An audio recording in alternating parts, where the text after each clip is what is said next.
Thank you all so much for coming. This is our third town hall. This one is titled Gun Safety in the Home. We originally were going to call it Town Hall on Domestic Violence, but we decided that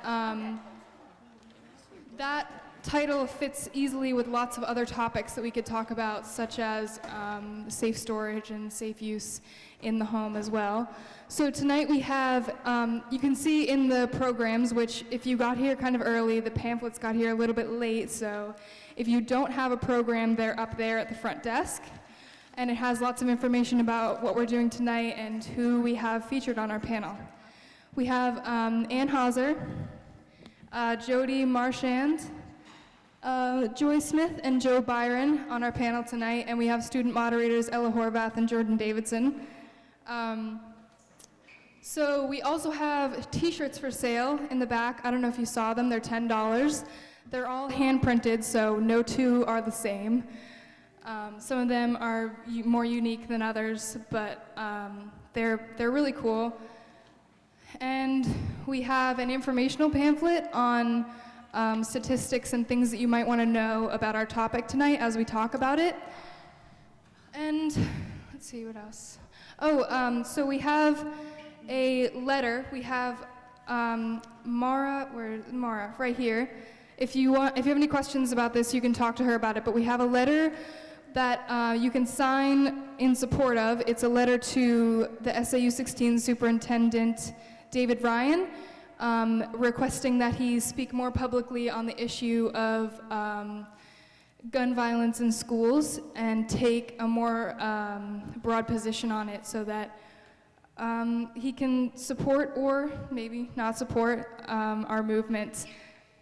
So if you can sign on a paper on the table, and also if you have any questions about that, you can ask Maura right here in the orange shirt. So I think that'll be all. Take it away.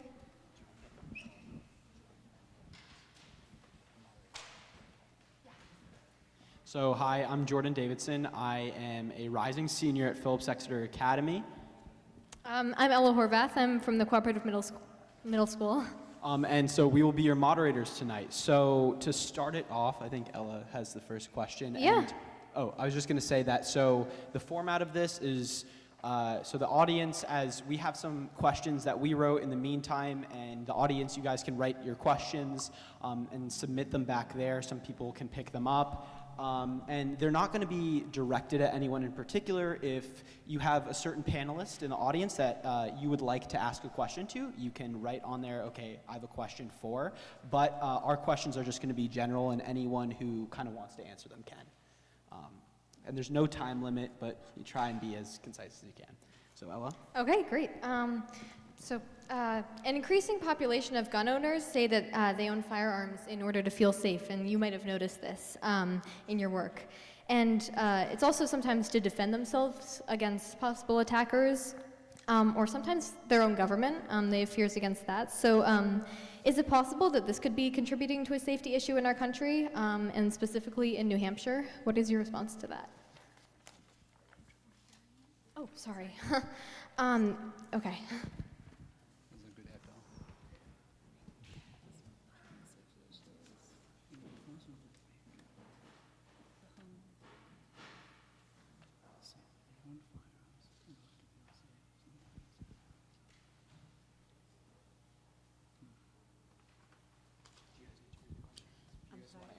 So this is our question. So is it possible that basically the increasing population of gun owners that say they need firearms to feel safe, could that be contributing to the gun issue and the safety issue in our country, and especially in New Hampshire?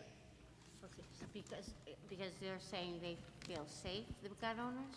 Yeah, so how is this related kind of to, how could this kind of issue of nationally of feeling the need to feel safe related to any safety issues, an increase, decrease, what are your thoughts?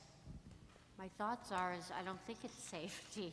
I think that it's, there's an opinion that's for gun owners, or opinion for people that support the NRA, trying to say that we need guns to protect ourselves, when really guns are a huge problem in our society. And you know, from talking from experience, a gun is in a moment of anger, it's a lot easier to kill someone with a gun than if you didn't have the gun and you had to find another way. So I just wanted to say a couple of words on that. A friend of mine had sent me, I'm recovering from surgery, so she had sent me a bunch of books to read during my recovery, one of which was a book about gun violence in America. It was written in 2006, and at that point in time, 82 Americans were killed by guns every single day in the United States, and 29,000 people were killed by guns each year. So today, it's almost 100 Americans killed by guns each day, and almost 39,000 people a year. So I believe that that is attributable to some of our laws in some states being weakened, but also the proliferation of guns, gun ownership in America. I think that statistically, and I know some people feel safer with a gun, and that's their individual right. If they're a responsible gun owner and they qualify under the law to own a gun, that's their right. But I believe that statistically, the chances are that somebody in their household or themselves would be injured by the gun than the likelihood that it would be used in their own self-defense. So, so sometimes I think that it's a false sense of security that they lend to people. Any other thoughts? Or Well, I kind of go touch base with what you just said. It's, people's right to own a gun. It comes down to how if they choose to own a gun to feel safe. I don't know if that's exactly a good, I guess, reason to own a gun. Many people own guns to hunt, personal target shooting, and other reasons. With guns comes the safety aspect of owning a gun, and the responsibility is what you touched base upon. Owning a gun, it's a great deal of to have a gun comes many things. Safety with children in the homes, and other things happen with the guns, and the accessibility of guns in homes. And I think that's where you see a lot of instances involving guns happening, is the carelessness of storage of guns and not having proper education of what they can do. I think as a responsible gun owner comes with the teaching of all family members, anybody in your home, to know the dangers of them and what they are used for. If you're properly trained in holding a gun, you can use it effectively when needed. But if without that education to others in your home, they see that as almost as an object that stands out, and they want to, especially with little kids, want to see that and look at it, and not knowing the safety behind that, it can cause the issues that we see a lot of in residences, not only in homes, but them taking them to schools or showing their friends. Guns are not toys, and as parents, I'm a parent, it's my responsibility, if I choose to bring my weapon home, is to secure it in many ways, and later on I can pass out some gun locks that I brought to you from our agency. It's my responsibility to secure my gun at all times, when I'm with it, when I'm not with it. This is one measure. Other measures are too: safes, and that's a big thing. Being able to hide those away so your kids can't have access, or other people in your residence when they want to use them. So, touch base with you. Well, if I could make a comment. My husband was a hunter. We had guns in the house, hunting rifles. It didn't faze me at all. And but one year for Christmas, he wanted me to give him a Glock, which I don't know one gun from another, so of course I said okay. He had a friend that was a retired chief of police he had known him since childhood, and he happened to, when he retired, owned a hunting and fishing store, and so he got the Glock, and I paid for it, and I gave it to him for Christmas. And the Glock was what was used to murder my child. and he shot me in the head. And so after the fact now, I know a Glock is a gun that has been used by police and by the military, I think. And, well, it did say in their law-abiding citizens. Why did he need a Glock? Why? Supposedly for, I don't know, why? Is it for people feeling like maybe someone might enter your home? Well, let me tell you, if you're a victim of domestic violence, you don't stand a chance. The only reason I made it through is I happened to move my head towards my daughter. So there's got to be a way to somehow, you know, I'm not against hunting, so I want you to know that, but to have a Glock in your home, it's not okay. Under the I premise feel. of feeling safe. You know, there was nothing safe about it. Right. And I was not physically abused for all the years that I knew him. We were married about close to 25 years. It was emotional abuse, but he was losing control and he was not going to have it. And so how do we fix that problem? You know what I'm saying? That's my thought about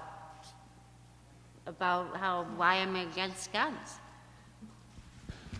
Yeah, so kind of on that note of discussing domestic abuse, there is something called the boyfriend loophole, which unfortunately allows abusive partners to purchase guns, significantly increasing the possibility of fatality, and it disproportionately affects women in domestic environments. So we were wondering, what sort of legislation do you think would be most effective to prevent domestic violence loopholes like these in New Hampshire that could potentially help current and future victims? I think that, I mean, we're just starting to scratch the surface on gun violence laws around domestic violence. You know, it's starting with Joshua's Law, which, a little bit of history about Joshua's Law. There was a 9-year-old young man who was gunned down by his father in 2013.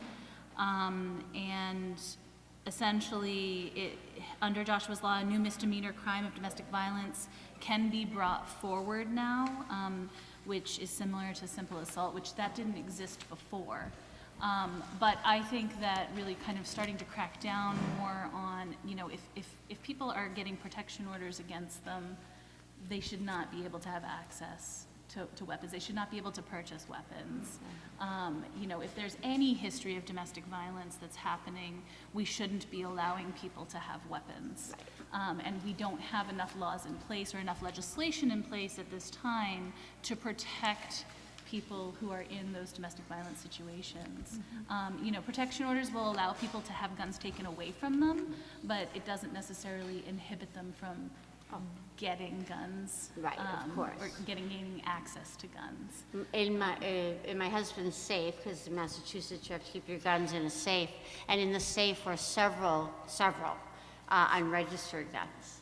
So it's there's no easy way, I think, you know, to help protect people, but there obviously needs to be something done because of look at our society. You know, from a law enforcement point of view, you know, touching base with what was just said, with protection orders, by law, we're required to take them from an individual who we serve a restraining order against. If they're arrested for domestic violence, we take their weapons. And it's similar, if they're convicted of any felony, they're not allowed to purchase weapons. So that's, from a law enforcement standpoint, that's all by court order in legislation. So we tried to, you know, obviously do our best in, you know, people, when they fill out the restraining orders, there's a line in there if they know the person owns a gun, has a hunting license or permit or a firearms permit, and that's just based on personal knowledge from the individual applying for that order. So when we get that order from the court, that's one of the things we reference, and we ask them, and you know, we do our best to try to get rid of all deadly weapons, you know, crossbows, any type of Knives, yeah. large knives, bow and arrows, and so forth like that, rifles. And we do that quite a bit. There's a lot of restraining orders that people apply for in the state for domestic violence reasons. When you're arrested for domestic violence charge, part of your bail conditions are prohibited you from purchasing or being in possession of a firearm or a deadly weapon. So that's the avenues that the court has gone down, and obviously we do our best to enforce those, and as well as the bail commissioners who deal with the subjects who are arrested. And many times we do take large quantities of firearms permits, hunting, and pistol permits from individuals. Can I just say a few words about the boyfriend loopholes? So I'm actually from Massachusetts, and Massachusetts has closed the boyfriend loophole as far as removing guns from somebody who has been who has had a restraining order filed against them or has been convicted of domestic violence if they have been in a substantive dating relationship. There's a lot of laws about guns and domestic violence actually at the federal level and by state. And a lot of times people think that because nothing's happening for gun violence prevention policy at the federal level, which is true, a lot is actually happening at the state level. So in Massachusetts, again, the guns are removed from the home if somebody has had a restraining order filed against them, if they have been married, or if they're related by blood, or if they've had a child together, or if they have been in a substantive dating relationship. And that's not something that is written into the federal laws around guns and domestic violence. And there have been amendments proposed, but unfortunately nothing is happening at the federal level. But at the state level, there's been a lot of progress made. So I just wanted to let people know that. Thanks. So I think we have some questions from the audience now. Do you want to take the? Yeah, sure.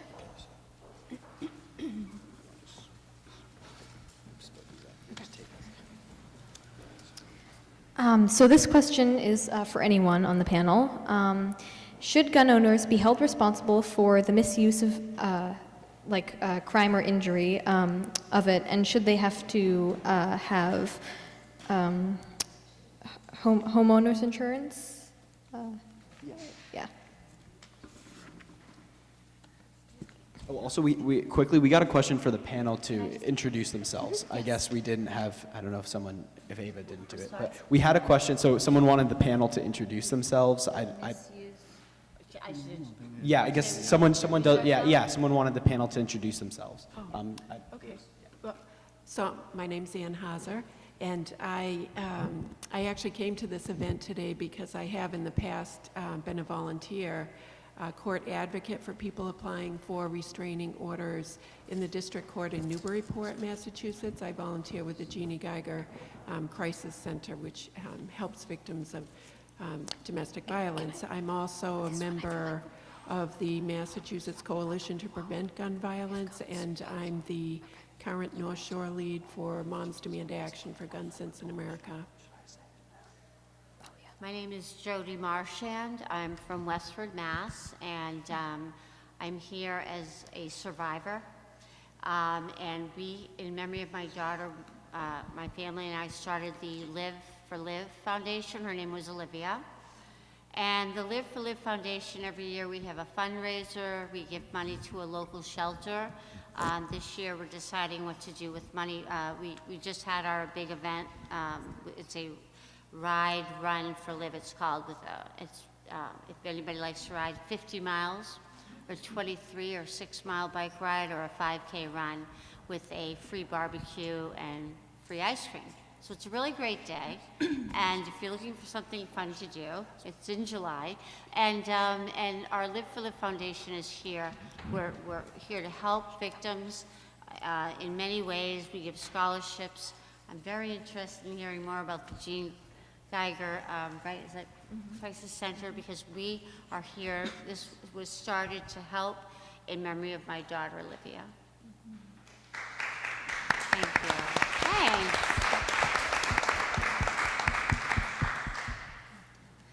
My name is Joyce Smith, and I am the manager of client services at Haven. We are your local crisis center for domestic and sexual violence here in southeast New Hampshire. We serve both Rockingham and Stratford counties. Very similar to Anne, we go to court with people to help them get protection orders. We safety plan with people. We have a safe shelter. We do accompaniments to police departments as well as hospitals. We serve all of the local hospitals, which is 5 emergency departments that we respond to within both counties. We also have 3 locations where people can walk in for services to work with an advocate. And we also offer support groups for anyone who is been affected by domestic and sexual violence, both primary folks as well as secondary survivors, if friends or family that may need some support around domestic and sexual violence. My name is Joe Byron, patrolman with the Exeter Police Department. I've been on New Hampshire law enforcement for 14 years. Yeah. Yeah. So, back to that question. Yeah, so before we answer that question, we just had a question that asked, what is the boyfriend loophole? And it's kind of like a lack of legislation, basically. And it doesn't affect all states. Some states have closed this loophole. But at a federal level and in a lot of places around America, it allows for abusive partners to purchase a gun and be a gun owner. And so it's something that should be stopped. So our next question is from the audience. Should gun owners be held responsible for their misuse of their guns? And should they have to have extra homeowners insurance? I guess I'm assuming if they misuse their firearms. Well, I think that gun owners should absolutely be responsible for misuse of their guns. I don't think there's a question there.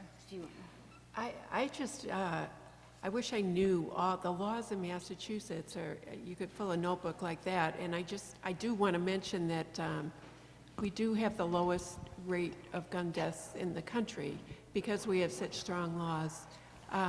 I took a course, the training that you would take to get a license to carry in Massachusetts. I have no desire to get a gun, but just to see what the training was. And what we were taught is that if your gun is not in your physical possession and under your direct control, then you're responsible for what happens with it. So New Hampshire actually does have a law. It's called the Negligent Storage of a Firearms Law.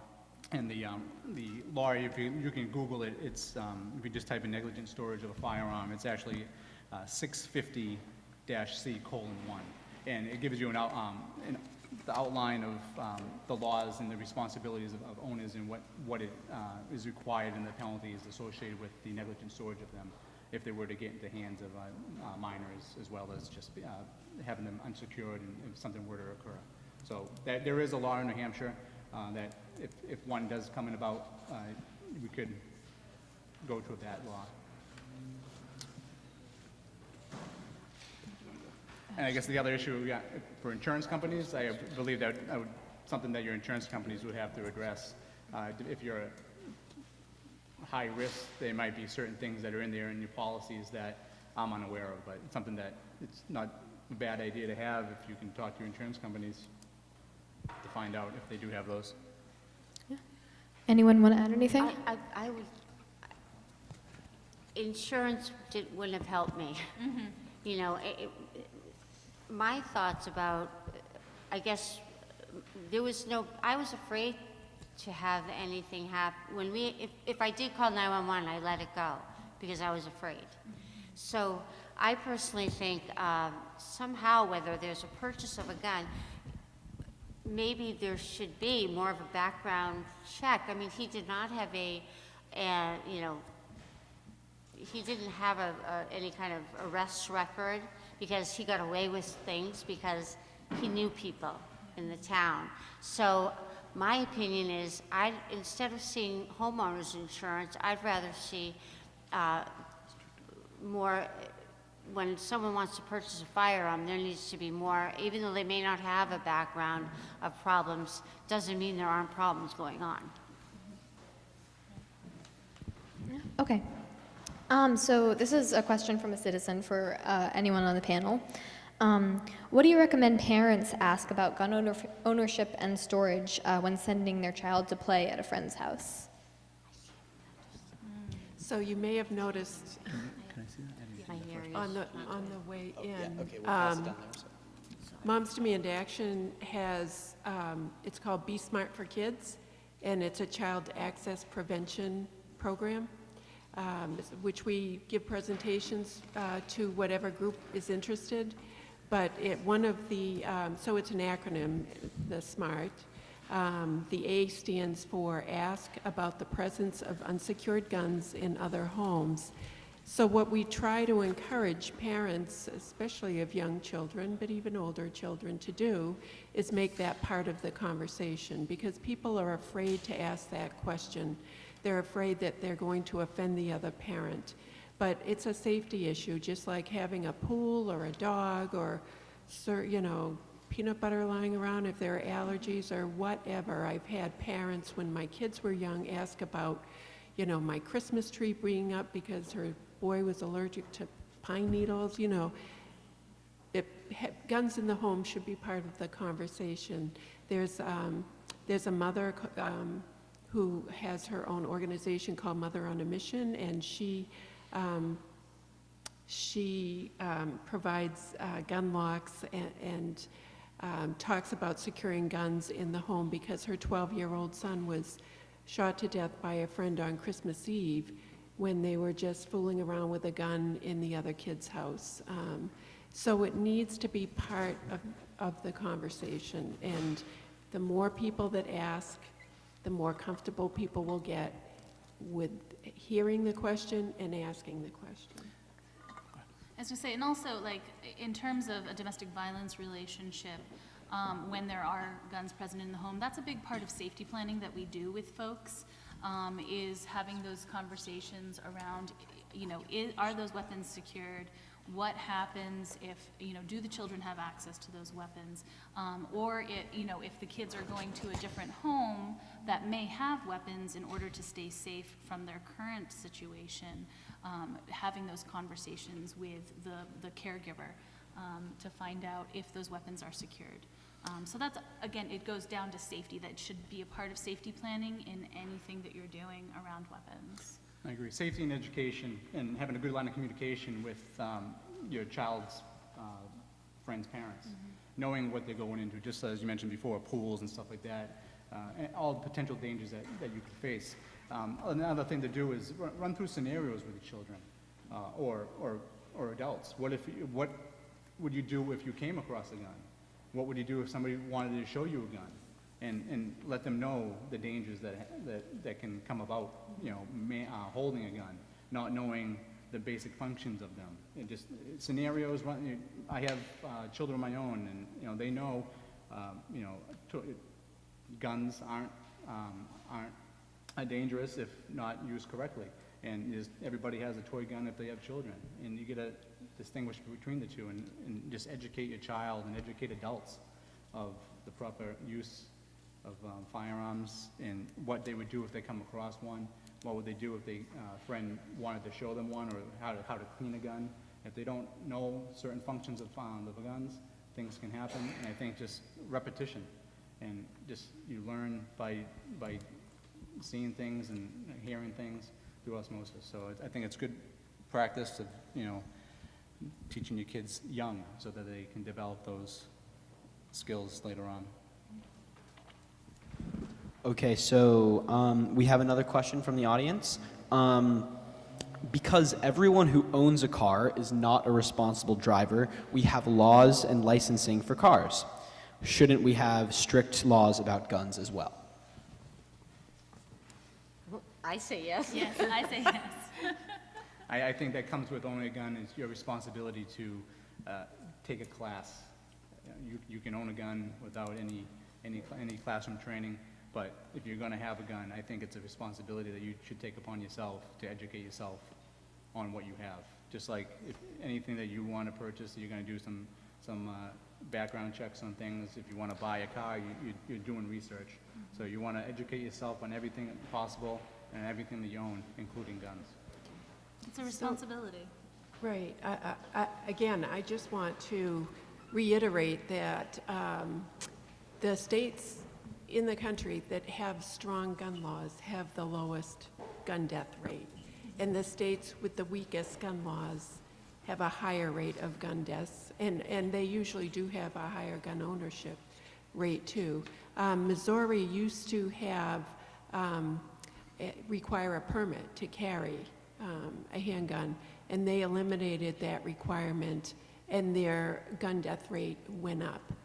We were dismayed in Massachusetts that New Hampshire did the same thing last year, and I think it's really a shame because gun laws are proven to work in preventing gun deaths. So yeah, I guess I would say yes.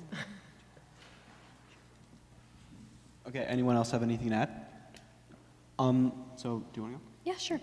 Okay, so this question is for Officer Byron.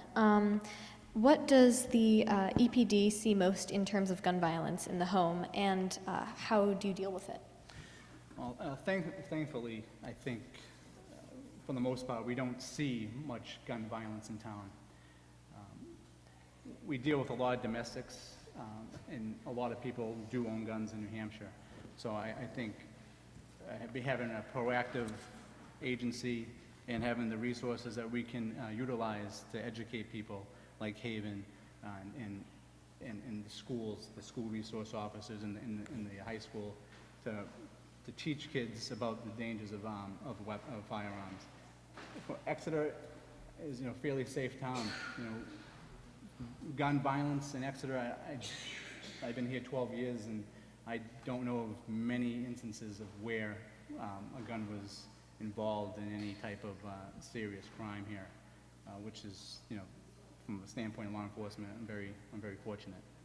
But I think it comes down to education and teaching and having the policies in place through legislation to kind of assist us in those crimes. So this second question was also for Officer Byron, but you kind of answered it a little bit, but I think we can adapt it a little bit to expand it to the whole panel as well. Anyone who feels like they're knowledgeable to answer it. So the question originally was, have there been more call incidents involving guns now than when you started your career? But also after you answer that, I think we could maybe also ask the question of any of our panelists, like have you seen an increase? Where has it been? And maybe talk about some of the trends that go along with increase in gun violence. I think just most recently, you hear about it, is the guns in school. Children bringing their guns in their backpacks to show their friends. I know of an instance of that most recently. No violence related to that initial incident, but just having children having the access to them and bringing them to school. The school has policies and procedures in place to deal with those things and involve the Exeter Police Department to respond. That's what I can recall from the time I started here to now. Most recently is the most recent case involving a gun. We deal with people that have guns in their homes when we go to calls, and as a safety concern, we try to, we address those when needed. For safety reasons, if we know there's weapons in the house, we can have the people move away from where they are kept, and we always ask if there was a weapon in the house, if it's secured. And a lot of times people have weapons, but they don't have the safety measures in place. And as an agency, when we offer we have the ability to give people means to help secure them, to make them safe. But the only time I can think of an incident recently is guns in school, where kids bring them from unlocked places in their residence through just careless about placement of them. And I think it starts from the education of your children and the dangers of the guns. They don't know the dangers of them. They think it's fun because they have a gun, they can show their friends, and that's when all the dangers happens. And fortunately, I have not seen any negative side effects of gun violence in Exeter. So I feel unfortunate in that aspect. I just want to kind of chime in with some stats that 50% of all homicides in New Hampshire are related to domestic violence, and 93% of murder-suicides in the state are related to domestic violence. What we are seeing with the people that we're working with on a daily basis involving gun violence, it may not be what most people would imagine. Oftentimes, it is very quiet conversations where people are being threatened with guns as part of the abuse, long-term, ongoing abuse. They are, they're aware that there are guns in the home, and that's always being used as a constant threat. So we have people coming to us and saying, well, my partner has described exactly how they're going to kill me with their weapon in intrinsic detail. That's something that we see a lot of, and I consider that to be gun violence as well. It's just a quieter side of things. And slowly over time, we see that things will begin to escalate more and more, particularly when people are looking to leave that abusive relationship. We see all the time that that's when things escalate. The abuser is feeling a lack of control, and so it becomes about control, which, Jody, I'm sure that's exactly what you could Absolutely. speak to. Yeah. Yeah. Well, 2 weeks prior, I had finally had enough, and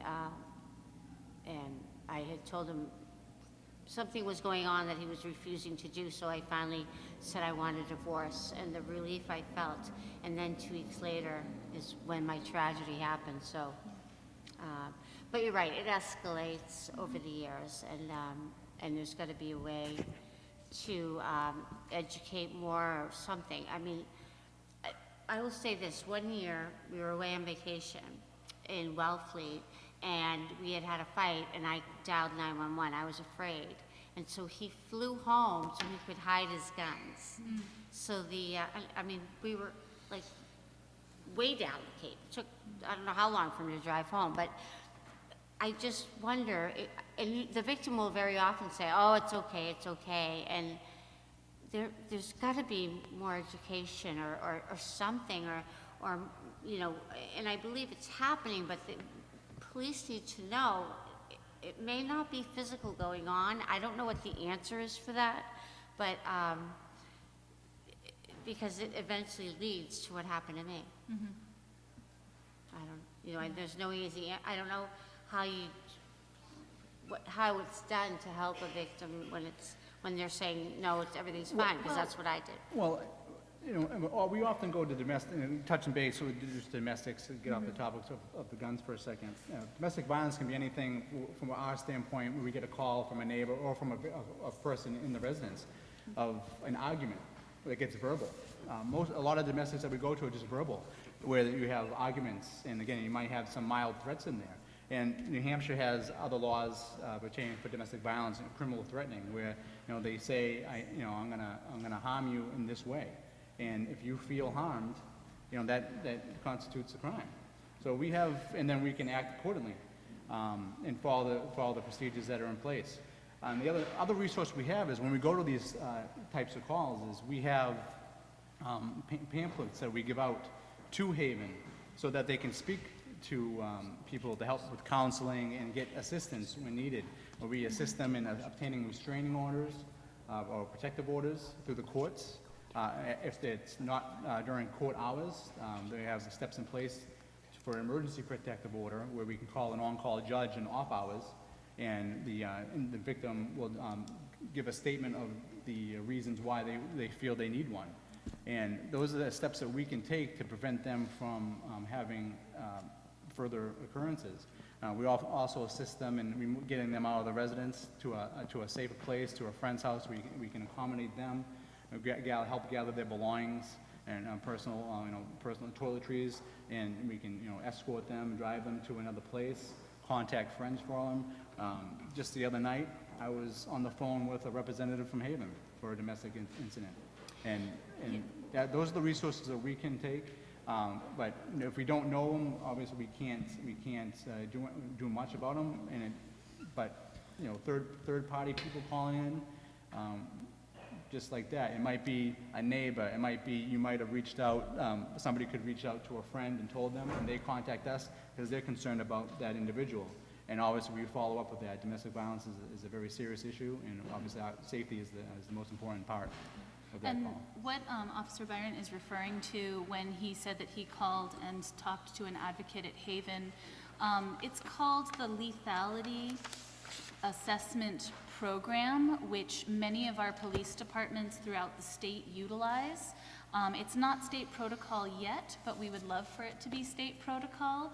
And essentially, it's a series of questions that when an officer shows up at a domestic violence situation and they're able to assess who the primary aggressor is, who the abuser is, they will work with the victim and ask them a series of questions that determines how high lethality the situation is. And the very first question that they do ask is, has your partner ever used a weapon against you?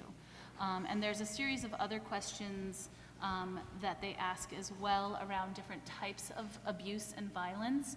And what happens with this, when they ask these questions, it triggers a response where they then call an advocate from a local crisis center, because again, this is going on throughout the state. Exeter Police Department calls Haven, and they put somebody on the phone. They put the victim on the phone with an advocate so that we can immediately start safety planning with them. We can talk to them about their options, whether it's shelter or protection orders. We get them connected immediately to those resources, because oftentimes what we see is people who are living in silence with this abuse, they are often not getting connected with a crisis center and don't necessarily recognize that this is an abusive situation, or that they could be hurt or killed.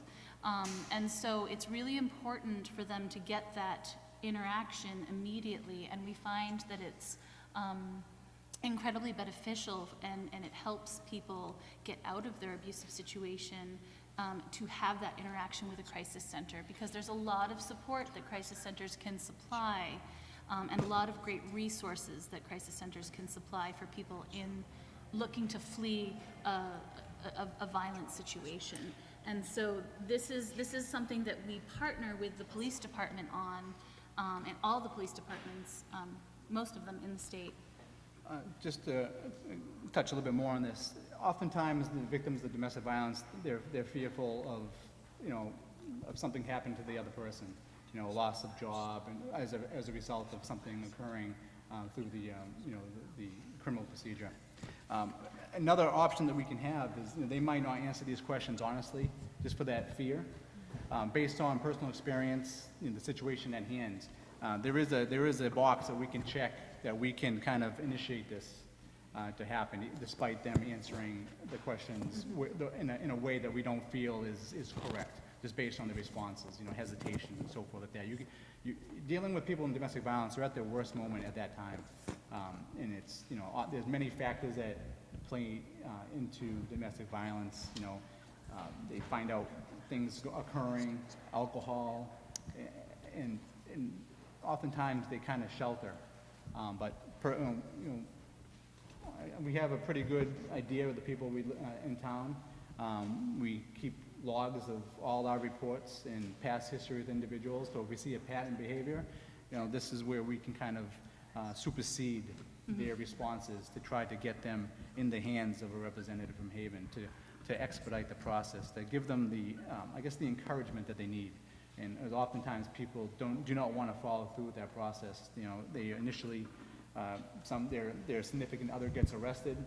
There's a protective order in place through the bail process that takes in place at the police department. And then oftentimes they go back to the courthouse and rescind that order so that they can be with that individual again. Because it's, they have that honeymoon period where, everything is good again. And it's that cycle of violence that we deal with very often. And hopefully, if we can work with the partnership and the law enforcement partners that we have through Haven, we can kind of prevent that, those domestic violence issues from happening to the same people over and over again. And we're all confidential advocates, so people can talk to us about anything that they're experiencing. We're also non-judgmental, so we understand that leaving an abusive situation it's a process, and oftentimes people will continue to go back to that relationship. And so we understand that. We just want people to stay connected with us so that we can help keep them safe within that situation as best as we can, and so that the door is always open to them if they do need us in an emergency. So it's become a really great partnership with law enforcement, and I think it's been really beneficial for a lot of survivors to get connected to the resources in the community. So I was going to just bring up one point that's not directly related to domestic violence, but I think the question was about seeing an increase in situations that the police are called for that involve guns. And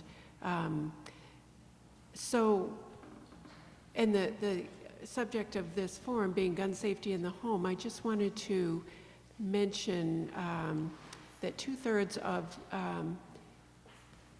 gun deaths in the country, about 2/3 are suicides, which are violent deaths by gun. And they're also preventable deaths in many, many cases. So I just wanted to, I have 2 sons, and each one of them knows a young man who has committed suicide by gun. And the rate of suicides in this country is going up. So I just wanted to make that point that there are things to do that we can do to prevent suicide by gun as well. One of them is part of this Be Smart for Kids program, is to recognize the risks of teen suicide, to be aware when there are guns in the home if somebody is at risk of suicide. Again, in Massachusetts, a couple of weeks ago, we passed a red flag bill, which can stop homicides as well, but it's been proven to prevent gun suicides by, it's similar to a domestic violence restraining order. A family member or law enforcement can petition the court if they feel that somebody is an extreme risk to themselves or others.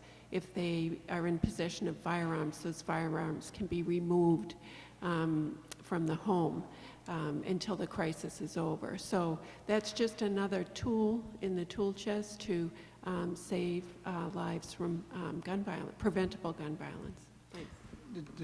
What I just passed around is that form that we just spoke about for the lethality assessment. So you guys can take a look at that. That's the questions that we asked the victims, and you can see towards the bottom as if the individual is screened in, or if of what our observations are at that time. So feel free to review that. And that was for Massachusetts, the red flag? Yeah, Charlie Baker just passed. The red flag law Yep. was just I passed think in it was 2 weeks Massachusetts, ago, I believe, right? but it has been passed, I think, in 7 other states. It's pending in 5, so, Wow, yeah. that's great. Yeah, I think it comes, from a law enforcement standpoint too, dealing with a lot of mental health currently. We kind of can be that catalyst to talk to those individuals or family members to say, they have a weapon at home, and try to talk to them, see if we can get them out of the residence and to another secure location to prevent that person, if they have, those feelings, to have access to them. So it's kind of a catalyst that, we do as officers to try to prevent any crimes from occurring with the guns with people with mental health issues. So, that's something that I've done in the past personally, but there's nothing that I'm aware of right now, such as the red flag bill. So it's, something that, it would be good to have, I believe, just to prevent crimes from occurring. But right now, it's mostly just us asking and just advising them, if they don't feel safe, let's try to get those weapons away so you don't have easy access to them. Give them to a family member so they can store them, and then as things progress with that person's mental health, you know, they can get them back after speaking with that other individual. Does anybody else have something to add, or? Okay. So this next question is for Jody Marchand. As a domestic gun violence survivor, what is something you would say to someone who claims we have perfect control over guns? If you don't mind, thanks. As a domestic gun violence survivor, what is something you would say to someone who claims we have perfect control over guns? Meaning society, or? I think in the home, I think it was probably directed as in the home, like we have perfect control over our guns in our In the home. home. Yeah, like specific to an individual, that's, Well, I mean, there is a law, right, that says if you have guns in the home, they have to be in a locked-up safe. So that's supposed to help safety in the home, right? Does that, so, I mean, that is one way of doing it. It, unfortunately, though, again, in my particular case, it didn't help me at all. But I do think it's obviously important because you have to protect children. I did have a mom ask me once, you know, her child was coming over to play with my daughter and asked me about guns, knowing my husband was a hunter. And so I said they are in a safe and a locked safe. So because there is curiosity with the kids, and it is a horrific situation when, you know, I mean, they're playing with them. So yes, I'm a firm believer in keeping them in a safe. And also too, if you own weapons, again, having a nice large safe is, you know, is I guess the best measure. But keeping your ammunition and your weapons separate, so that if you do have access to one, you don't have access to the, you know, to the the bullets or whatever type of ammunition you're using. So having those separate too can be another safeguard that you can have in a home. Okay, and so this connects to that directly, I think. Guns need to be locked up in houses with children so that they don't have access, obviously. How would that gun be useful in a scenario when it is needed to protect yourself, which could be the reason you own a gun in the first place, if it is locked away in a safe? There's many different types of security measures you can have. You know, if you own a gun, you can lock them in a safe, and if you need to use it at a certain point in time, there might be some delay. There's other safety measures that you can have. It's like a safe carry term where there's different types of locking mechanisms. A lot of gun locks, safes, they can be small for a single weapon where you have, you know, biometric readings, either your thumbprint or certain codes that you can do for, you know, easy access in an instance that you're referring to. But obviously, the, you know, preferred measure or means is having them, you know, locked up as, you know, as best as you can with a gun lock applied to the firearm and then locked into another gun locker. So prevent if somebody were to get access to your code to the safe, or if you left it open by chance, the gun is still secure with another measure. I think the statistics of home invasion are pretty low. And I think that tends to be the argument a lot around owning firearms. And I think, because I think the question really speaks to, you know, someone who wants access to that gun very quickly due to a home invasion or due to a threat of some sort, and how are you supposed to navigate that when it's locked up in a box somewhere? And I don't really know what those statistics are. No. But I mean, obviously, there is a pretty intense risk if you are sleeping with a gun under your pillow for easy access. Do you have any suggestions for ways that people Don't statistics show that a lot of gun deaths are due to domestic violence. Right. So, yes, there may be an intruder, but just because you can grab your gun doesn't mean you're safe. You know what I mean? And it didn't take my husband long to get into his safe to shoot my daughter. So I'm sorry, but I don't know that that's the answer, is to not have them locked up.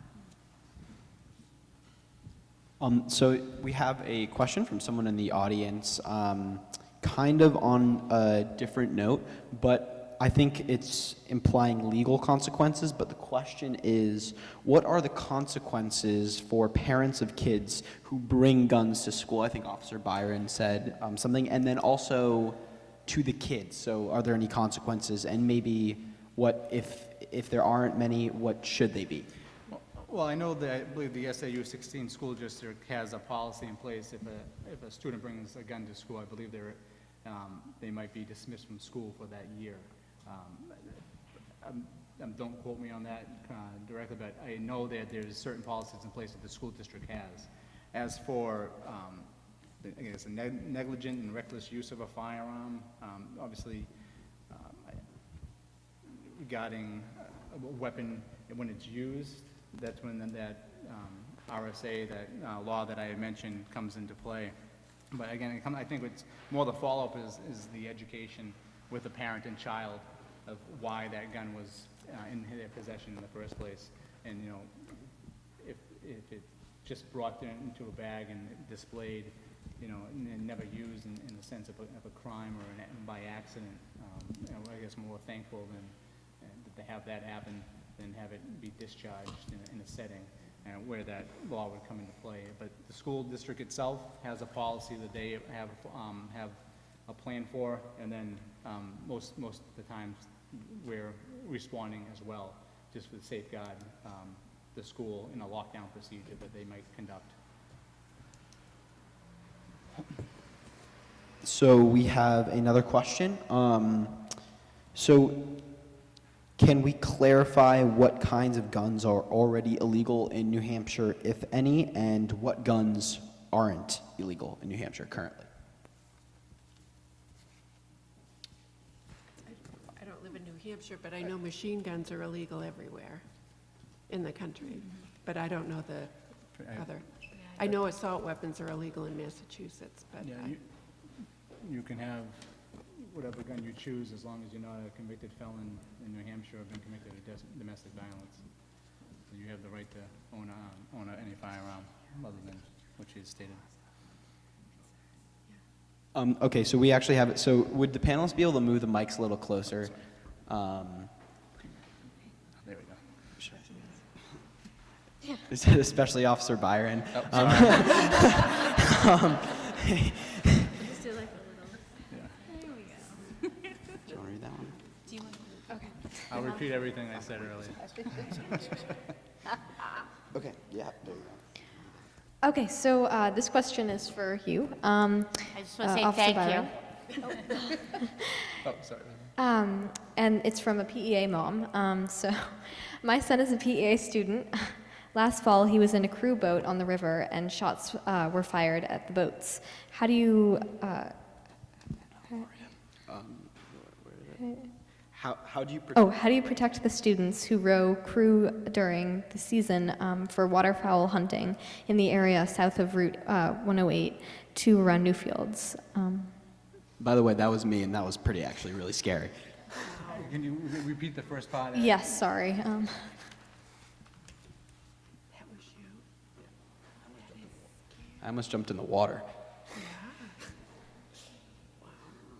I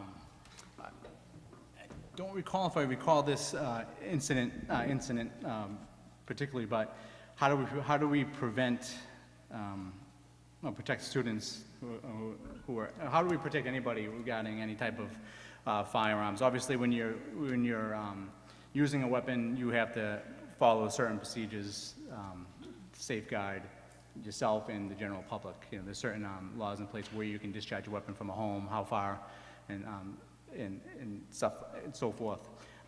The river, I know every year we do respond to many calls of people hunting the ducks during that time of the year. It's mostly residents. And oftentimes, we do come in contact with people, and they are greater than the distance required to be to a dwelling. Mostly, it's advising them of the reasons why we're there, and to let them know that try to change their positioning. It's a very difficult issue to deal with. We have to find that individual first.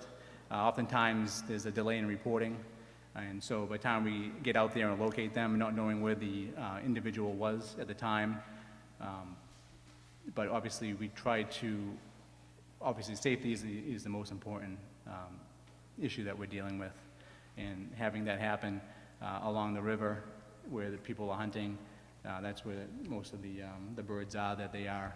We try to, educate them on the times when they are doing the crew or any type of activity in the water to prevent that from happening again. It's kind of a situation dependent, I guess, when you deal with that type of call. It doesn't happen all the time, but obviously with that incident with you on the boat, it's a scary one, and we want to prevent that from happening. And if it was in violation of any law, we can deal with that individual correctly. If that answers your question the best. I've been to many calls along the Portsmouth Ave corridor for the duck hunting, where the bird shot from the shotguns fall on the people's houses, but they're shooting from a distance away. But it's just the effects of that type of bird shot for the shotgun that just trickles through the trees and bounces off the houses. It's very common.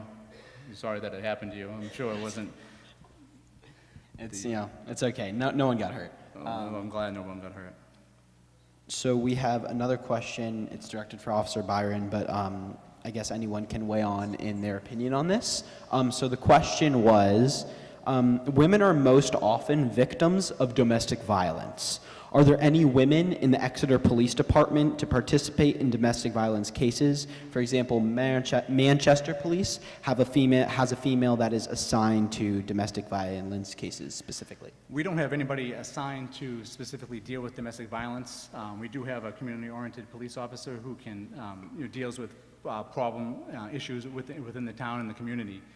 We have 2 females on staff that respond to calls just as I would.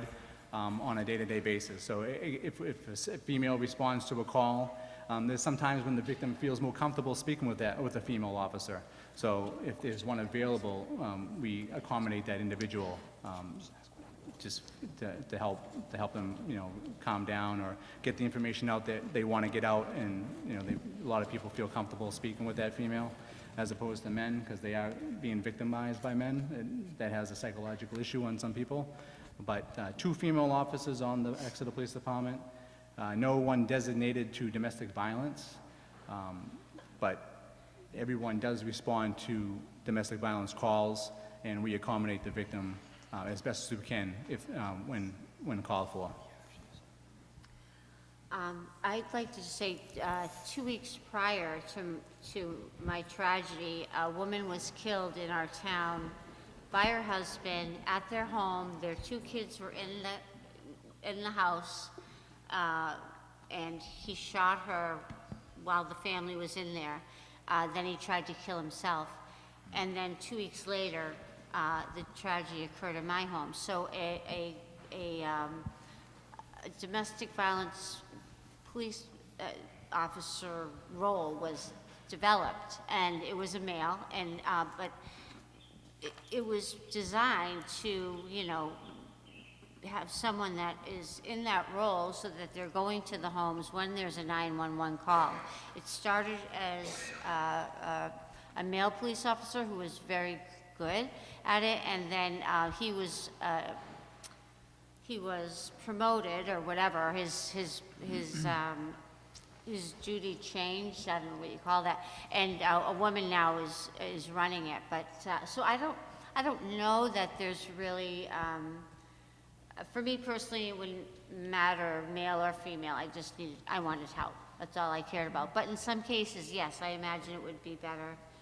A woman may be more comfortable with a female. Because we work with all of the law enforcement agencies within our catchment area. Some departments do have a dedicated domestic violence detective, as well as a sexual assault detective, but not all departments have the luxury of being able to do that. And we also see some good diversity of female officers on the force as well.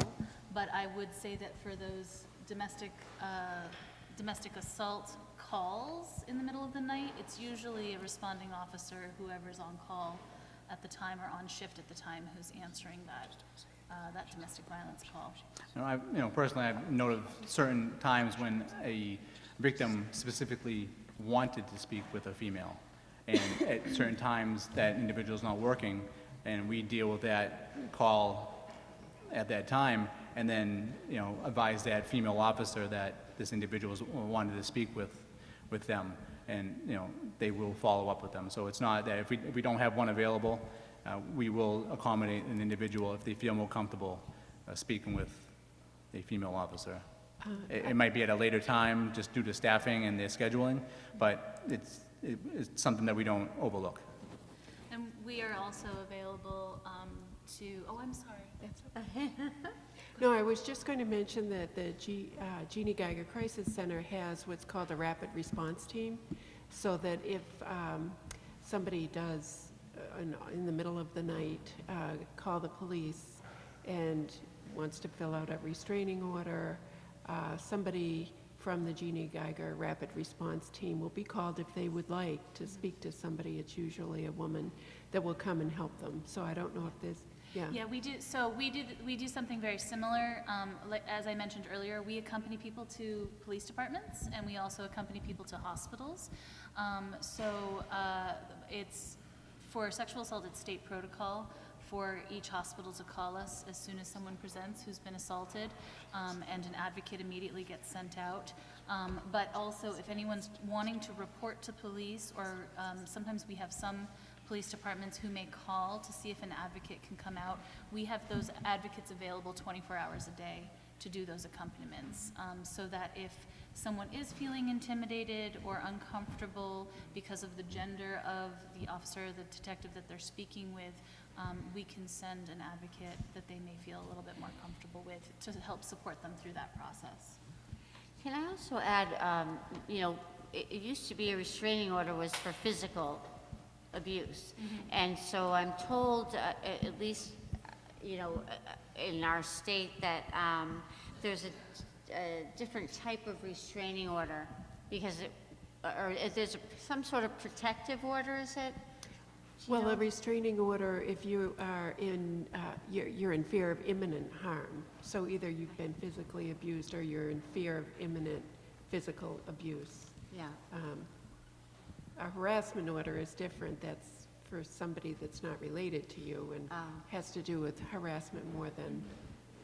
Also, a harassment order does not, won't apply to a, But that's to a husband or a wife? no, Oh, right. It's That's so too I bad. just didn't know if that's what you were referring to. But it, so if you feel, and it's a, the judge makes the determination as to whether you have, a petitioner has enough reason to fear imminent physical harm. Yeah, and same here in the state of New Hampshire. We have a domestic violence protection order specifically for domestic violence, and it basically, the qualifying relationship is an intimate partner. You don't have to be married. It can be, a significant other, but that would be the qualifying relationship.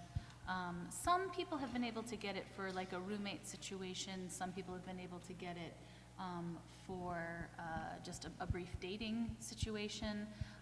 But it has opened up. Basically, you are looking to prove that you are in fear for your safety, and that can be because someone has been criminally threatening you, threatening to harm you, threatening to kill you. We've also included harming of pets as well, because that is considered high lethality behavior. Sexual assault falls under that in an intimate partner relationship.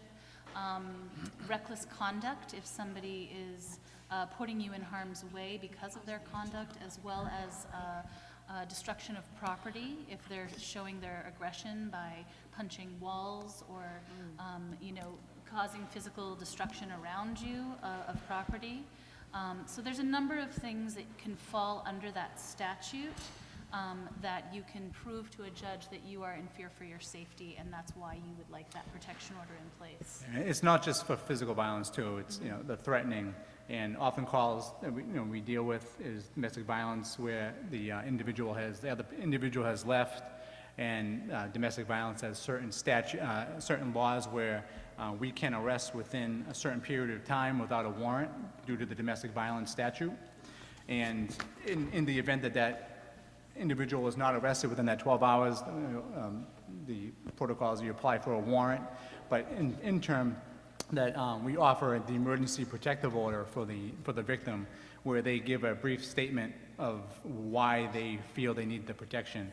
And we make contact with the on-call judge, as I mentioned before.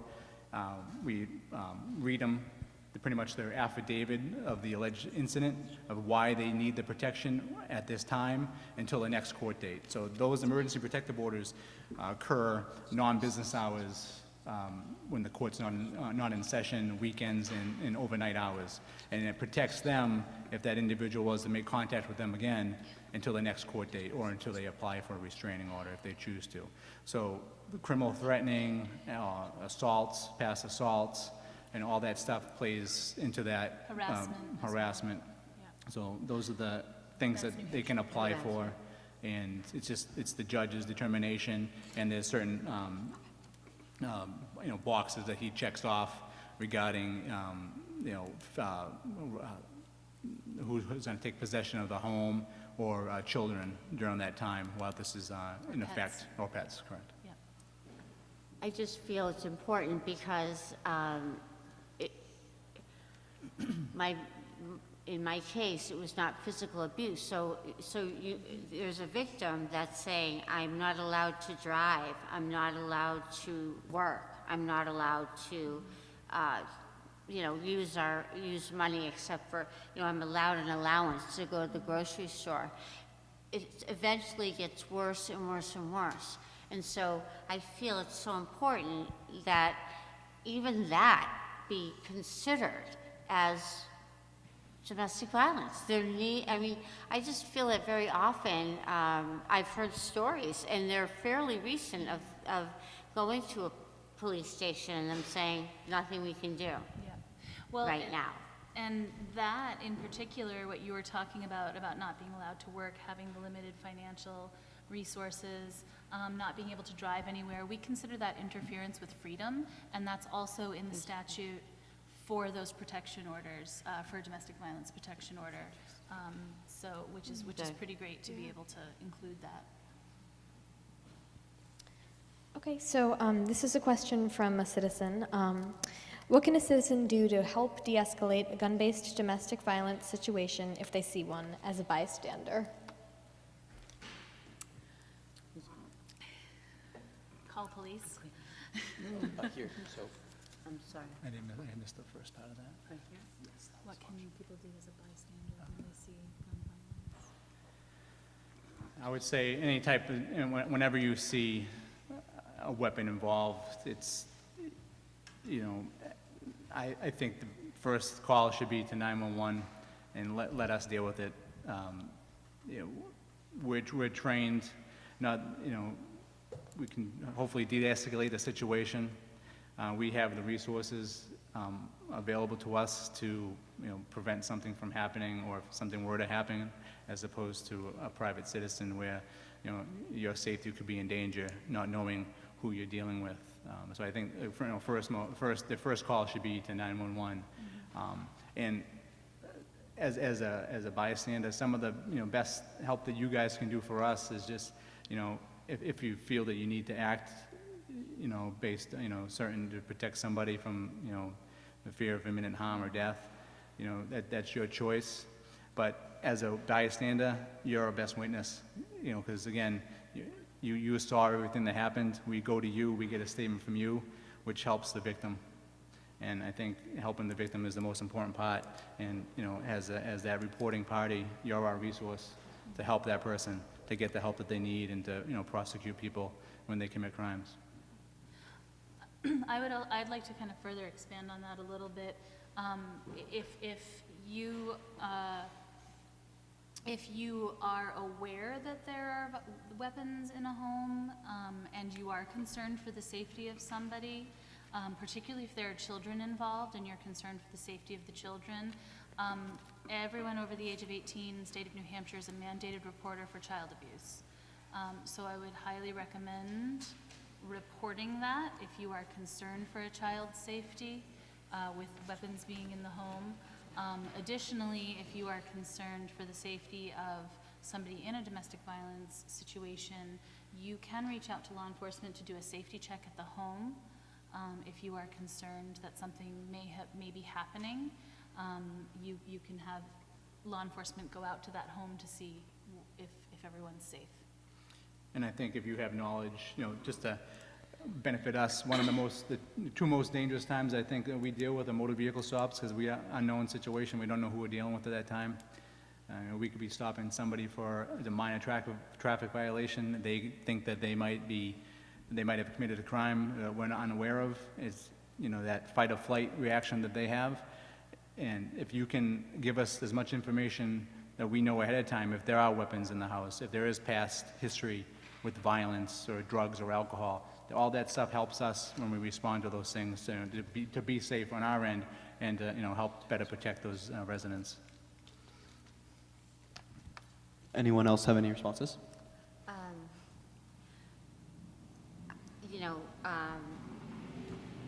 All I can say is I met someone at a bank I go to. I belong to the credit union in my neighborhood. And the woman that was the manager there, for some reason, well, I'm sure because of my situation, we talked about someone she knew. This woman could not drive, couldn't work. Her husband wouldn't allow it, and so, and she was in a physically abusive relationship. So this woman helped the victim by helping her. Because this is a manager of a bank, and the woman was on disability, and she helped her get it so that it was directly deposited in an account that the husband was not aware of. She helped her the woman get her driver's license. She helped her find a job. These are things that you hopefully, if you're able to help someone, that's where you may be more helpful. If something's in a situation where you can't de-escalate violence.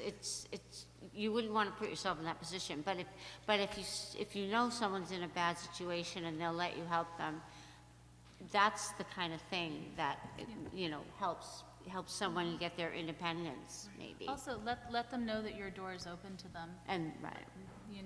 That you are an ally and that you are somebody that they can reach out to in an emergency situation. Right. That's one of the biggest challenges that we have is most people have nowhere to go.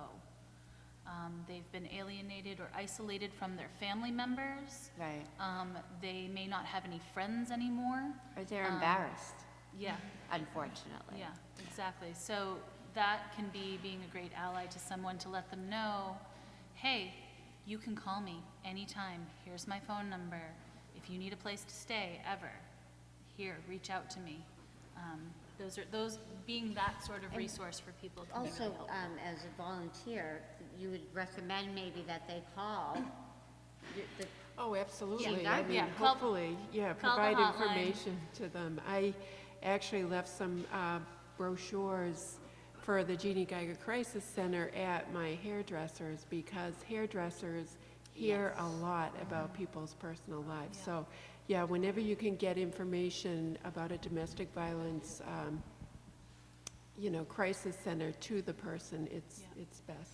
Yeah, we have, I'm sorry, we put stickers in local bathrooms so that people have our phone number there. We're very easy to find. If anyone is interested in having hotline cards or any of that information, just reach out to us. We'll be happy to supply them. But we pretty much sticker the town, poster the town, make sure that all law enforcement has our information. A lot of community partners and doctors' offices, hairdressers, you know, it's get people connected to a crisis center. There's a lot of resources available through us. And if you walk into our lobby, right when you walk in, you see the Haven pamphlets and any other types of information to assist people, not only in domestic violence, but other things. And talking about being, you know, just being reporting something, like you mentioned before, oftentimes the victims are afraid to report, they're scared, they fear the consequences. If you hear it, most of the calls that we go to regarding domestic violence are third-party reports.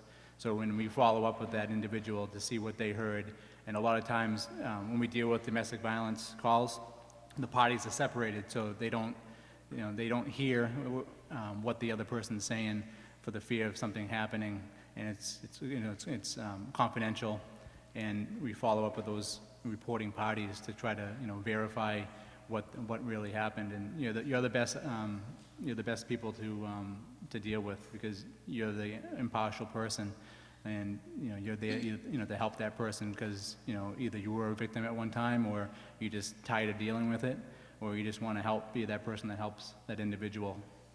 So you're our best information when we deal with domestic violence, is that third-party report. That more than half the calls that we go to are through other people. Passerbys, see people arguing in the streets, around apartments, buildings. The neighbor upstairs hears the yelling and banging or glass breaking. It's often the people that are victims aren't the ones that are reporting. It's the other people that are concerned for them. Also, can I say, Janine, when the person is on their computer looking up some help, isn't it, then the abusive partner can look up what on the computer where that person has, and if they look it up online, now the abused person can look and see where the victim has been going online looking at. So if they go on the Janine Geiger, is that, I know there's some sites that Automatically you can shut quickly out. get off Yep. off of that page, I do not. right? That's Our that true? website, you can quickly exit. Yeah, which is great, because, if you're in the middle of looking and they come in, it's not there. Oh, I see. Okay. So we have a really interesting question. Aren't 90% of violent crimes, including crimes committed with guns, committed by men? How much is this problem connected to toxic masculinity, alpha male attitudes, male rage and control issues, alcoholism, etc.? Are we doing enough to educate / help / modify male behavior and social services to prevent gun violence, etc.? Nice.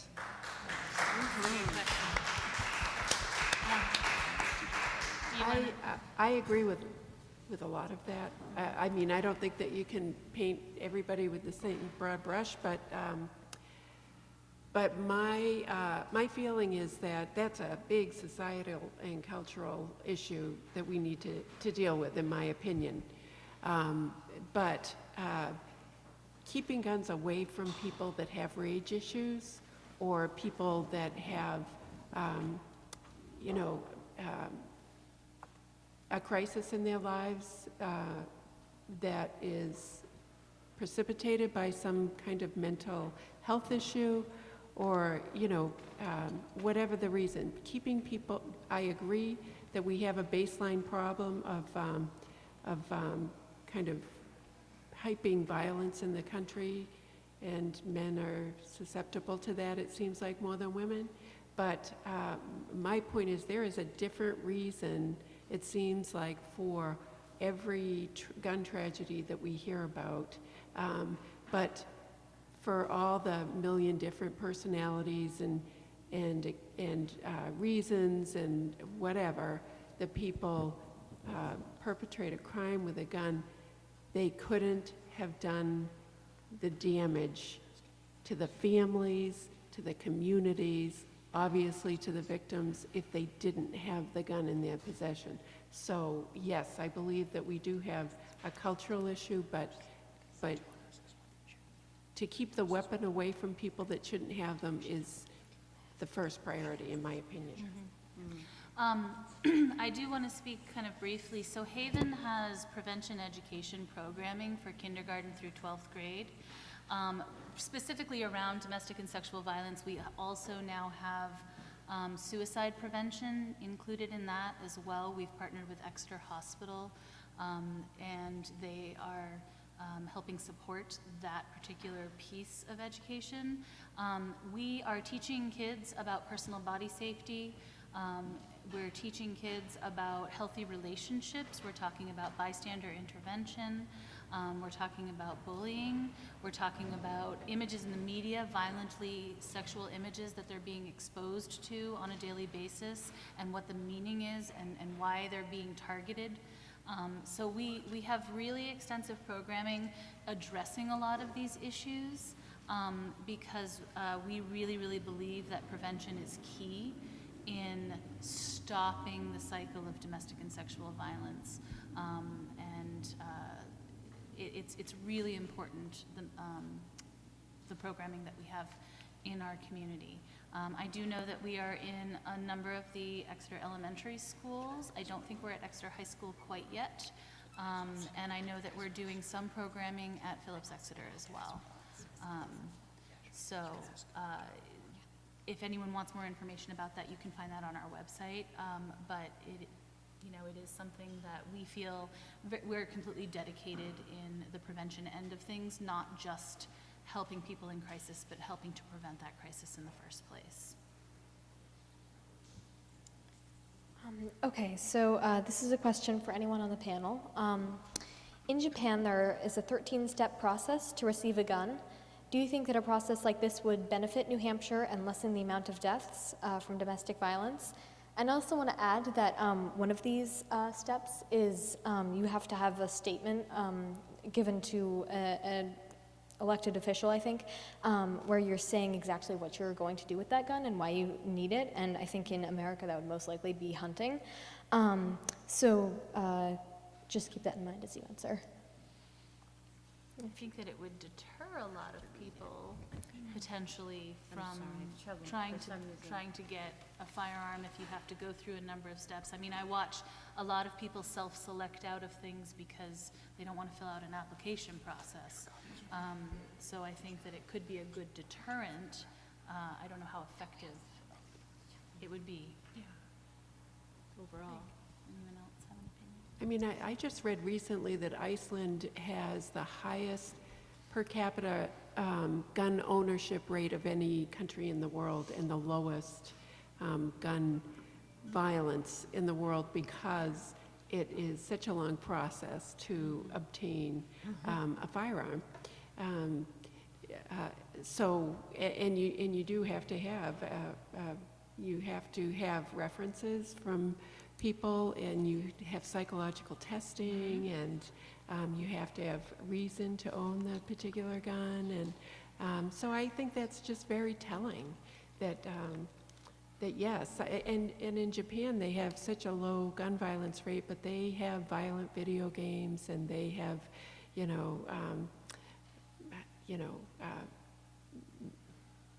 what are the other cultural problems we were just talking about a moment ago, with male aggression and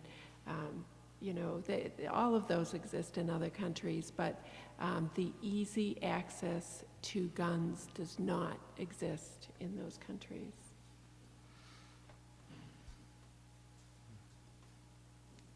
So we have a question directed at Officer Byron in particular from a member of the audience. Does the Exeter Police Department have a protocol where they follow up on domestic violence calls at a scheduled later time? Most domestic violence calls that we handle, the follow-ups, if they need to be followed up on, we will reach out to that individual. I have at times, there's no protocol, so to speak, where we would make, see what happened at a later date with the court process. But there's also often times when we follow up to gather more information to see if there's anything else that occurred to assist them through through the process. But there's no specific person that would follow up with them. It's more on an individual case-by-case basis. If that individual, oftentimes when we deal with the people, they reach out to us for more support, and we give them the information again, or try to counsel them and give them advice as to how to get through certain situations. But our best source to follow up with the individuals is working with the Haven. And the other night, I dealt with somebody who had already spoken with Haven. They did not want to talk to them again. I kind of persuaded them to reach out. I thought it was in their best interest, and they took my advice. So that's the follow-up that we do right there regarding that. But months down the road, not so much unless it's reached out by them. Our job at that point is to give them the information that they need to help them get through that situation at that time, and give them advice through the court system and through domestic violence paperwork that we offer them. But certain situations dependent, I've dealt with personally. Like I said, I touched base with a second ago.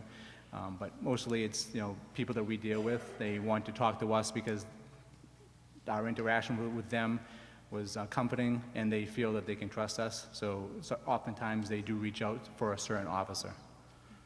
And anytime there's a lethality assessment program, we do, when someone does get on the phone with an advocate, if they choose to speak with us, we do offer to follow up with them, and we often follow up within a couple of days to check in and see how they're doing and to help them with any resources that they may need. We also follow up with people that we meet at the hospital, as well as we offer follow-ups for families that we accompany to the child advocacy centers who may have a child who's doing a forensic interview because of abuse.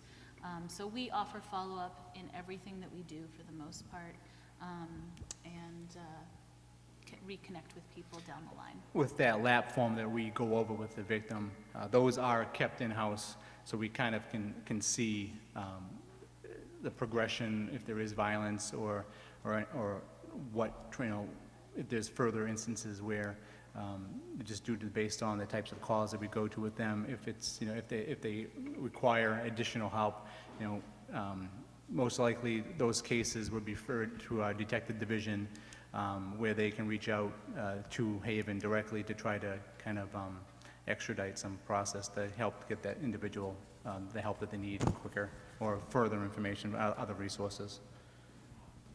So Ms. Marchand just said that she would like to answer something about a previous question, and it was the question regarding toxic masculinity and what can we do, and is there a problem?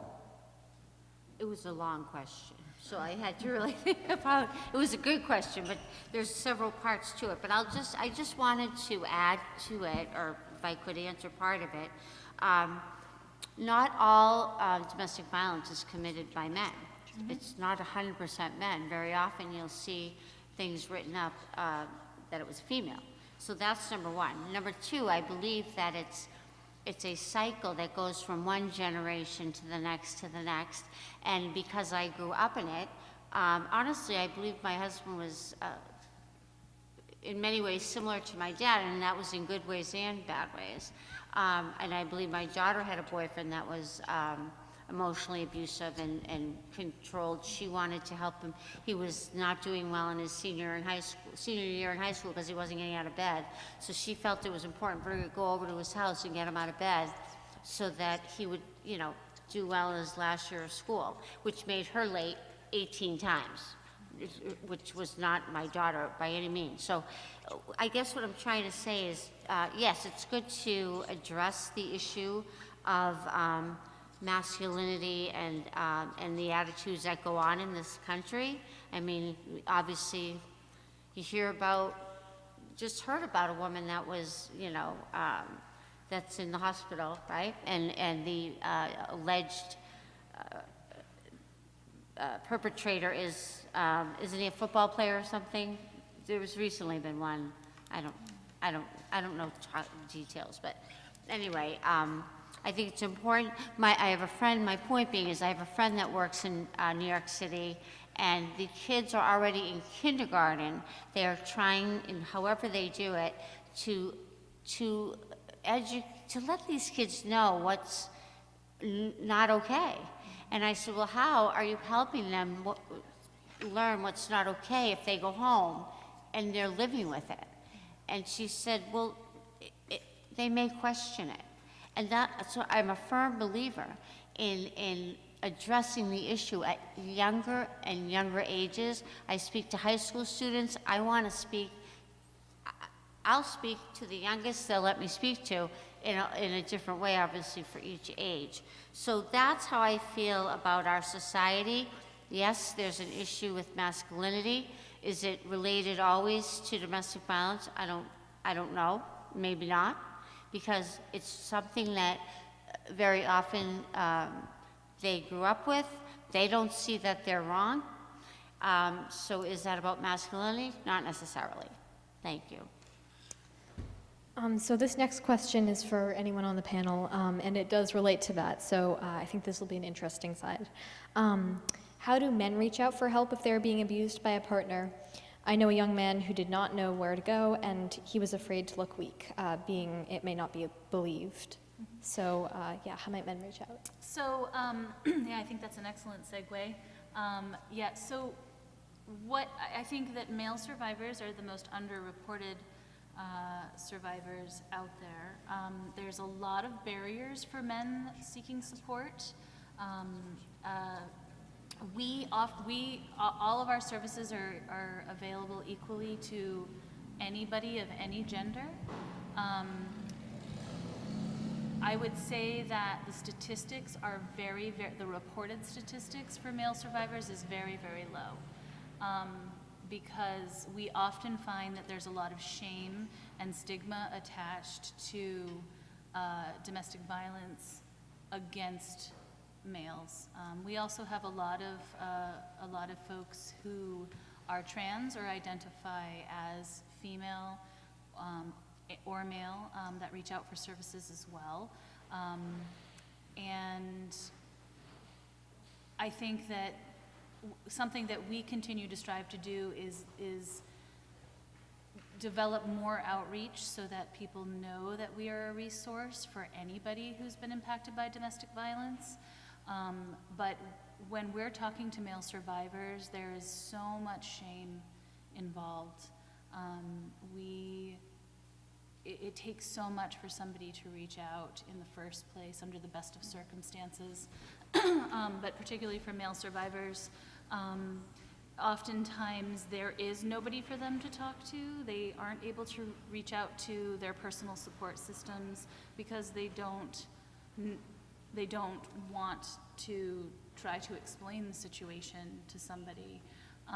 We see a lot of folks who are really, really intensely emotionally abused by their partners, but they are able to reach out for services with us. We can help them get protection orders. We can, we can offer support groups for them. We really want anybody of any gender to come and reach out for services with us because it feels so limited in the first place. Okay, anyone have a response? Okay, so the next question from the audience is for any member of the panel. In terms of domestic violence, it seems obvious that these situations do not exist without someone else in the family or the neighborhood knowing about it. Why are these people not charged with conspiracy or accessory when the crimes are discovered? That's an interesting question. I think that on a societal level, we have a lot of work to do as bystanders. I think that a lot of people have the mentality of, it's none of my business. We struggle with this because we often also, like if we're talking to survivors on a daily basis, and oftentimes people will say to us, if someone had tried to intervene, it could have made things worse. So there's kind of two sides to it. Obviously, we're always concerned with people's safety, and we don't ever want people or to put people in harm's way.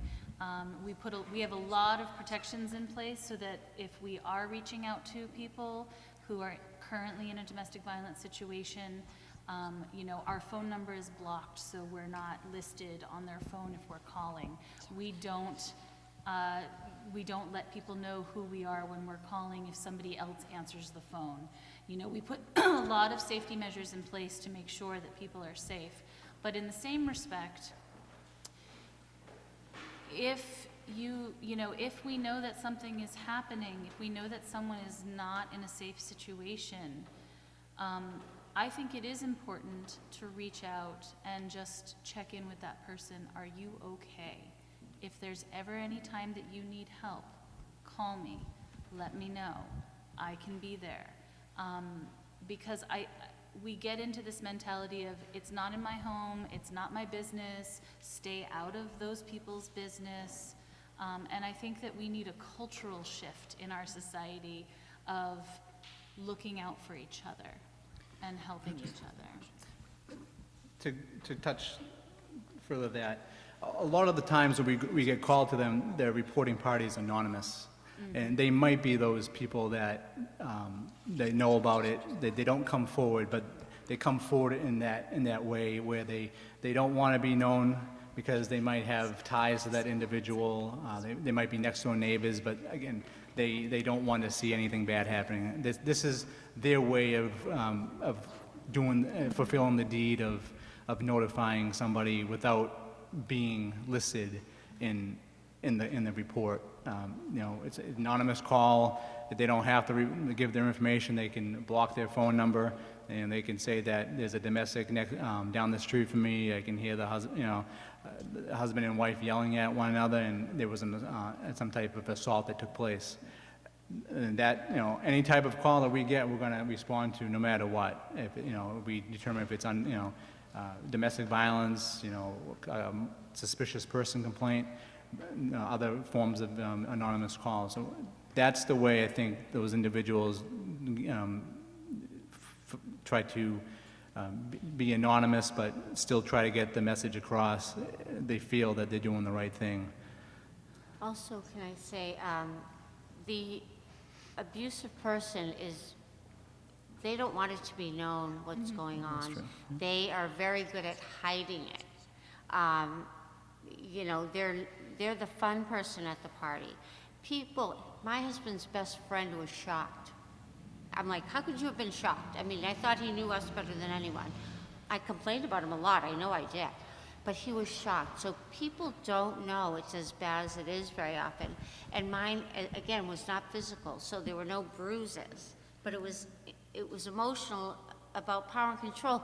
It's as dangerous, really. People don't realize that because it can lead to what happened to me. So the problem is, number one, people don't know. Our friends didn't know. My own family never. They knew that that he could be a jerk or that we fought at times. They were shocked. So that's the thing. They're very good at hiding it. They don't want people to know. You know what I mean? And then as far as I've spoken to my daughter's high school now for about 3-4 years in a row that I was finally able to speak about it. And I speak to these kids. And after I'm done speaking, I've had kids come up to me every year crying because they are living in it. Mm-hmm. And I say, if you can, you talk to whoever, the victim is, have them call me, please. Here's my phone number. I'll do anything. And very often what I find out is that the parent doesn't, you know, it takes a lot to finally admit that you're being abused. You want to hope it's going to, they make you feel like it's your fault, and you want to hope it's going to get better. So when a child is crying, saying, I'm in a situation, I don't get a call from the parents. So it's you know, it's sad and it's true. Pardon? Actually, I do. So I'm sorry I have to leave at 8, but thank you so much Thank for, you. for listening and having me here.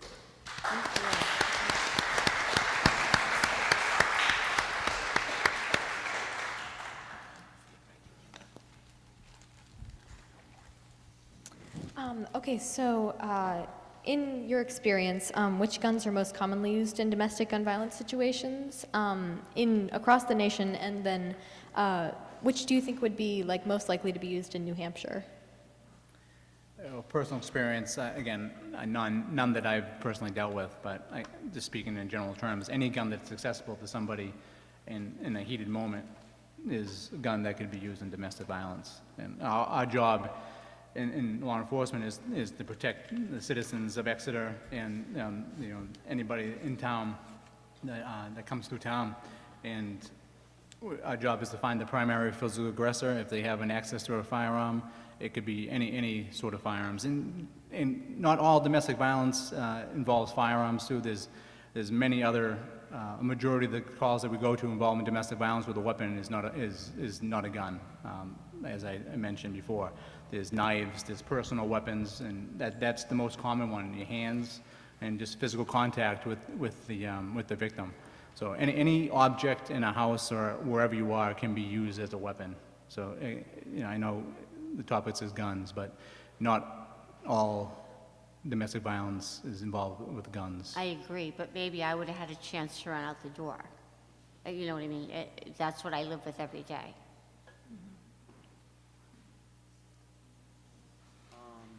So, stricter gun laws could prevent violence within our country, as they have in many nations across the globe.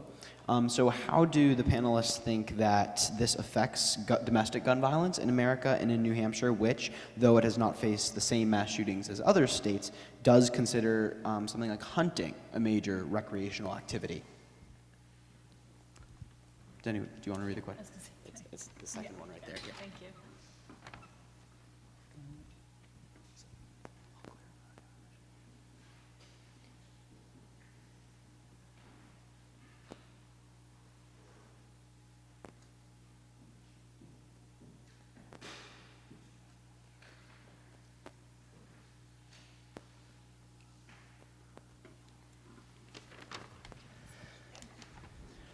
So to kind of restate, summarize, so the question is, how do the panelists think that the stricter gun laws that can prevent violence in our country, so it says stricter gun laws could prevent violence within the country, and how do the panelists think that this affects domestic violence in America and in New Hampshire? And although New Hampshire isn't a state that sees a lot of problems with gun violence in comparison to some other states, there's a gun culture in New Hampshire, and maybe something specifically around hunting.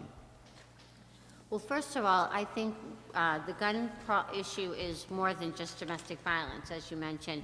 I mean, when you think of these schools where, excuse me, innocent children are shot, this is huge, obviously, in our society. So when we're talking about gun control, it's not just about domestic violence. It's in our society, and there needs to be something done. And as a law enforcement perspective, you know, our job is to enforce, the Second Amendment and people's rights with guns. So it's kind of, we deal with the legislation that the laws that we have in place in New Hampshire, and we act accordingly. So if something does take effect with a gun, and we will respond and handle the situation. And if they have to be removed, the guns have to be seized and removed from their residence. That's how we act upon it. It's from a law enforcement perspective. We have to follow the Constitution and the people's rights. I think others might be able to touch base a little bit better on this. I'm just looking to my left. I mean, I think that stricter gun laws are beneficial across the board. I think that, you know, it's going to inhibit more, you know, it's going to cause less violence in the long run, having stricter gun laws. I think that as far as, you know, the hunting culture that we have here in New Hampshire, I don't think that, I mean, there's already regulations around that, so I mean, I think that there may be some backlash, but I'm very, I continue to be pro stricter gun laws, I mean, regardless. Well, I mean, I'm not against hunting, as I think I said earlier, but what I am concerned about is when people can get a powerful firearm, as my husband's So was. easily. It wasn't a hunting rifle. Yeah. It was a powerful firearm. That is truly what I believe is a problem in this society. And my husband didn't have a background or wasn't diagnosed as any type of, his brother was diagnosed with manic depression or bipolar or whatever you want to call it. My husband probably maybe had that, but he was not diagnosed with anything, so he had no problem getting a gun. But let's be more careful. What kind of guns are, you know, right? A Glock is way more powerful than a hunting rifle. Am I right about that? That's what I've read. Well, I guess every gun is dangerous. I mean, if it's Well, a hunting rifle, obviously. you know, if you want to, I don't want to debate that, but I understand your point of view. Yes, thank you.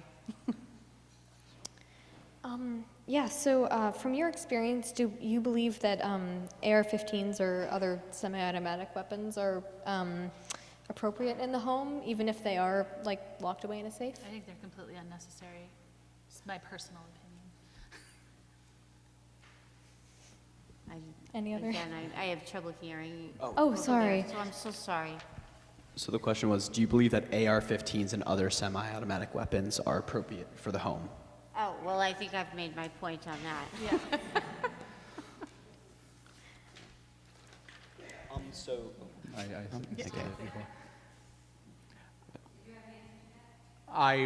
said, I'm not going to express my personal views, but as a law enforcement officer, I have to uphold the Constitution and people's rights. But if crimes were committed, we act accordingly, by law and what we have to do to remove guns from people who who can't have them and should not have them.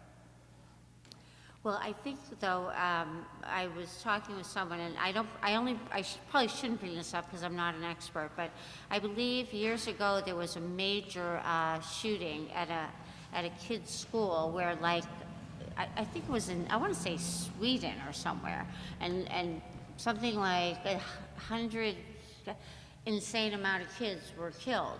And they got very strict on the gun laws, and now the gun deaths have gone down. So I obviously am a firm believer in stricter gun laws. I do believe that it would be a safer environment. And it's based on things that I've learned after what happened to my daughter. Okay, so we're probably going to start wrapping up. We're going to have, I think, 2 more questions that we're going to ask. So the second to last question will be, and anyone can weigh on this. Maybe Officer Byron would be able to weigh on this, in on this a little more. But how do bump stocks and other modifications, such as high-capacity magazines, increase the killing ability of a weapon in a domestic violence type of situation? And how do you think that a ban would be a successful way to prevent more violence, so a ban on accessories like bump stocks? Well, just from knowing about bump stocks, I know Massachusetts has banned them, but the accessibility to firearms is I guess, the key in the safe securing of them. However, many large capacity rounds you have, or type of gun that you have in a domestic violence situation is, I guess it doesn't really matter. A gun will kill somebody if used in the wrong way. And I think safety is the most important thing regarding firearms. And, you know, I know certain states ban certain types of caliber weapons and bump stocks and capacities for magazines. And with New Hampshire, you know, that does not have an effect right now. If that's something that the legislation wants to enact, and then, you know, we will, do our best to enforce that law. Okay, so how does domestic violence in New Hampshire and the role of guns in these situations differ from other states? And also, if you want to take this time to make any closing statements for the audience, that would be great.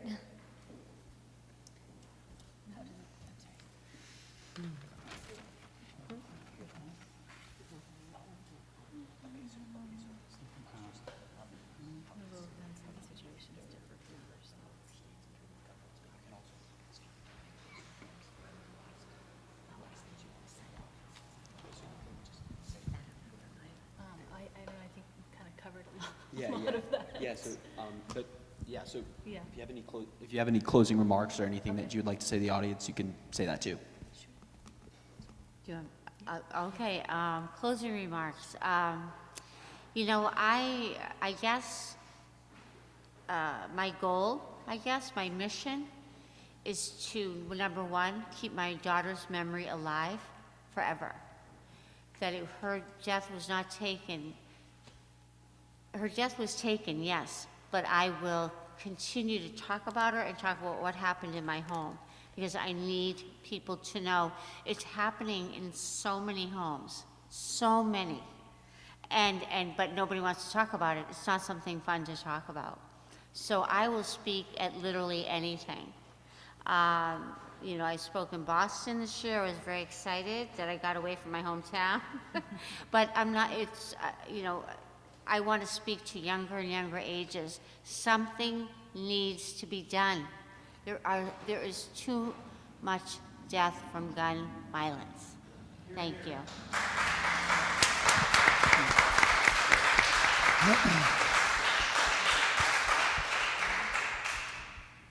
Jody, I want to thank you for coming tonight and telling your story. It's, Thank you know, you. and Oh, my God. I'm sorry for the loss.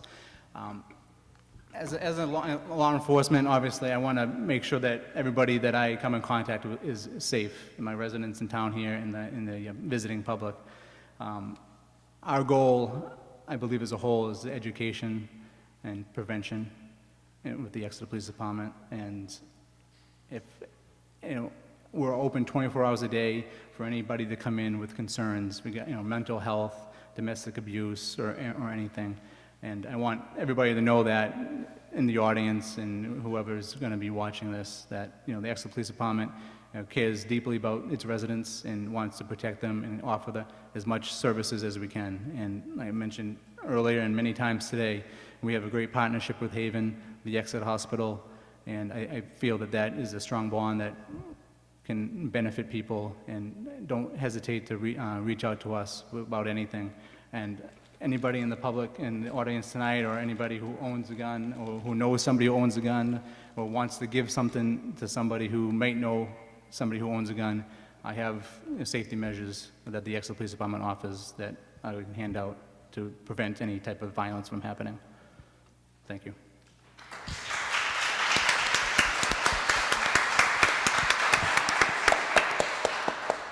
I would also like to thank Jody for coming out and showing us such strength and resiliency. Thank you. Thank you so much for sharing your story. It's very powerful.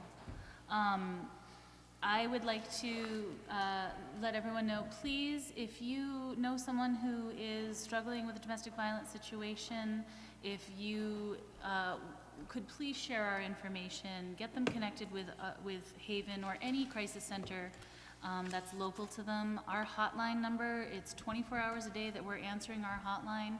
It's 603-994-7233. You know, please reach out. Please get people connected.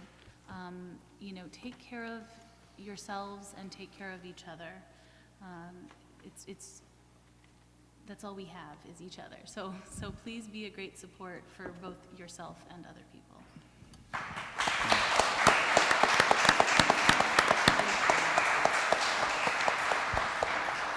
And can I also thank the students for doing a tremendous job in putting this together? Thank you.